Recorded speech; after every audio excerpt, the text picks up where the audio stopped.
আপনারা সবাই কেমন আছেন? আশা করি সবাই ভালো আছেন।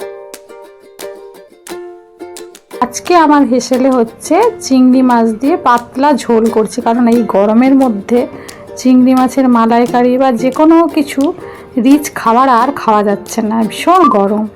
সেই জন্য আজকে করব চিংড়ি মাছের পাতলা ঝোল। এর জন্য কি কি নিয়েছি একটু দেখে নিন। এই চিংড়ি মাছ নিয়ে নিয়েছি। চিংড়ি মাছের পিছনে দেখুন কাঠি দিয়ে দিয়েছি যাতে চিংড়ি মাছটা একটু শক্ত হয়, কারণ গুটিয়ে যায় তো, তাই জন্য এটা কাঠি দিয়েছি, একটু শক্ত থাকে আর মাছগুলো গুটিয়ে যায় না। নুন হলুদ মাখিয়ে নিলাম মাছটাকে।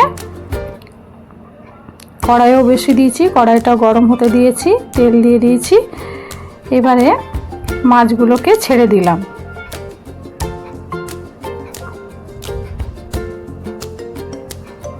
মাছগুলো ভাজা হোক, মাছগুলো লাল লাল করে ভেজে নেব।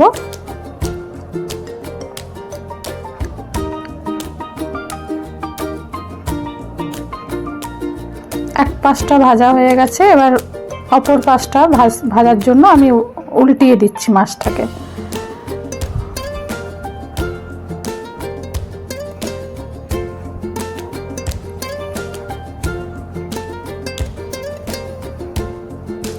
এবার ভাজা হয়ে গেছে, মাছগুলো উঠিয়ে নিচ্ছি।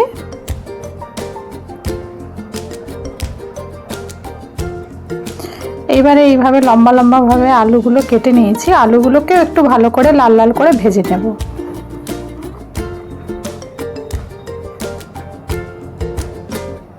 আলুগুলো ভাজা হয়ে গেছে, আলুগুলোকে উঠিয়ে নিচ্ছি।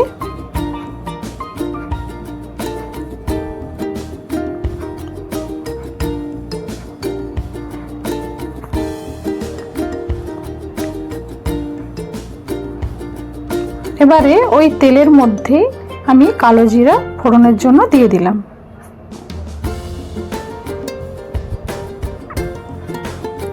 আর দিচ্ছি কিছু ভেঙে ভেঙে দেখুন কাঁচা লঙ্কা দিয়ে দিয়েছি। এবার যেটা দিলাম সেটা হচ্ছে আদা রসুন একসাথে বাটা। এবার আদা রসুন আর এই মশলাটা একটু ভালো করে ভেজে নিচ্ছি।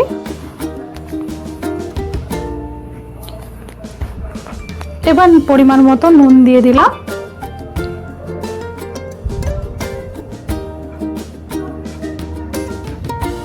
এবার দিলাম পেঁয়াজের বাটা। পেঁয়াজ বাটাটাকে দিয়েও বেশ ভালো করে আমি এখানে কষিয়ে নিচ্ছি। খুব ভালো করে কষিয়ে নিচ্ছি, না হলে রসুনের গন্ধটা ছাড়বে।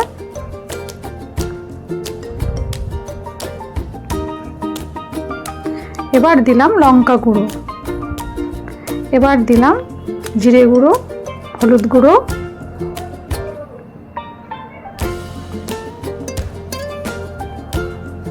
ভালো করে মশলাটাকে কষিয়ে নিচ্ছি। এবার আমি দিলাম টমেটোর সস। সসটা দিলে একদম অন্যরকম স্বাদ হয়। টমেটোরটাকে না দিয়ে আমি এখানে টমেটোর সস ব্যবহার করছি।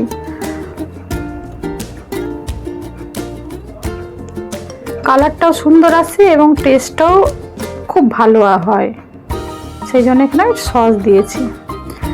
খুব ভালো করে মশলাটাকে এখানে কষিয়ে নিচ্ছি।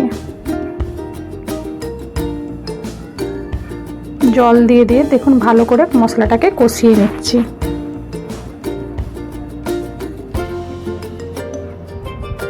এবার একটু চিনি দিলাম। চিনি দিয়েও মশলাটাকে বেশ ভালো করে কষিয়ে নিচ্ছি।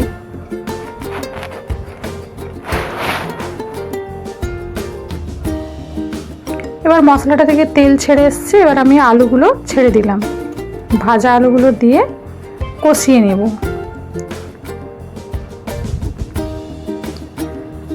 আলুটা ভালো করে কষানো হয়ে গেছে, দেখুন এখানে তেল ছেড়ে এসছে মশলাটার গা থেকে।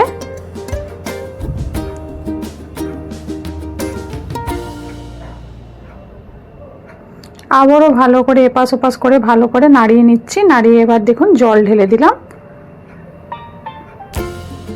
যেহেতু এটা চিংড়ি মাছের পাতলা ঝোল হচ্ছে আলু দিয়ে, সেই জন্য একটু ঝোলের মানে জলের পরিমাণটা একটু বেশি দিয়েছি।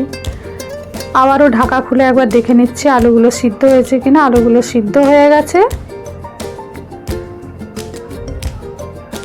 এবার আমি মাছগুলোকে ছেড়ে দিলাম, ভাজা মাছগুলো।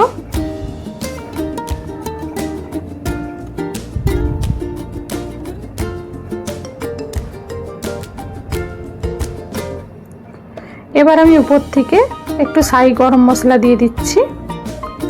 এখানে ধনেপাতা কুচি দিলেও আরও ভালো হতো, কিন্তু ধনেপাতা না থাকার জন্য দিতে পারলাম না। আপনারা থাকলে বাড়িতে এখানে ধনেপাতা কুচিও দিতে পারেন, খুব ভালো একটা গন্ধ আসে। বেশ ঝোলটাও কালার দেখুন, ঝোলের রঙটাও খুব সুন্দর হয়েছে, আর জলটাও খুব বেশিও নেই আর একদম কমও নেই, মিডিয়াম আছে।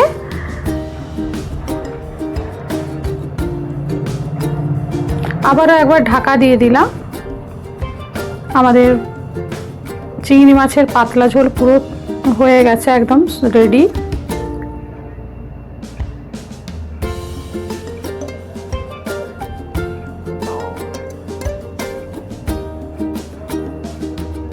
এবার আমি একটা পাত্রের মধ্যে ঢেলে নিলাম মাছটা।